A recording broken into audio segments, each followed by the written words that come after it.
पर इल्ज़ाम लगाने वाला भारत खुद वाकई में मुलविस निकला।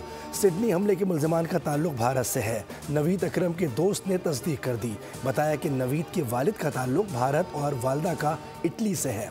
ऑस्ट्रेलियाई इंटेलिजेंस एजेंसीज का दहशतगर्दों से पूछगछ के लिए भारतीय हुकूमत से बाज़ाब्ता राब्ता। सिडनी वाक़े पर भारतीयों की परेशानी और झूठ सब पर आया हो गया। ये भी वाज़ेह हो गया कि गुज़िश्ता रात से सिडनी हमले पर भारतीय क्यों चीखों पुकार कर रहे थे। ऑस्ट्रेलिया के वज़ीर आज़म ने हथियारों के क़वानीन सख्त करने समेत दीगर ज़रूरी इक़दाम का ऐलान कर दिया। सिडनी के साहिल पर बाप बेटे ने फायरिंग करके 15 अफराद को हलाक और 40 को ज़ख्मी किया था। जवाबी कार्रवाई में एक हमला आवर मारा गया। ऑस्ट्रेलियाई हुकूमत का यौम सोग, सरकारी इमारतों पर कौमी परचम सरनगू रहा।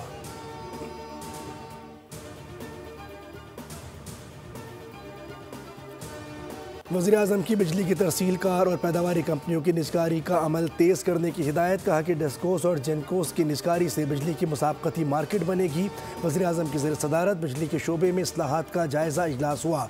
पावर सेक्टर रोड मैप पर पेशरफ से आगाह किया गया। शहबाज शरीफ ने कहा कि बिजली की मुसाबकती मार्केट की तश्कील ही तवानाई के मसाइल का पायदार हल है।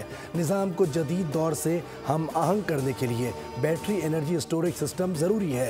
पब्लिक प्राइवेट पार्टनरशिप और निजी शोबे को शामिल करने इस पर काम शुरू किया जाए।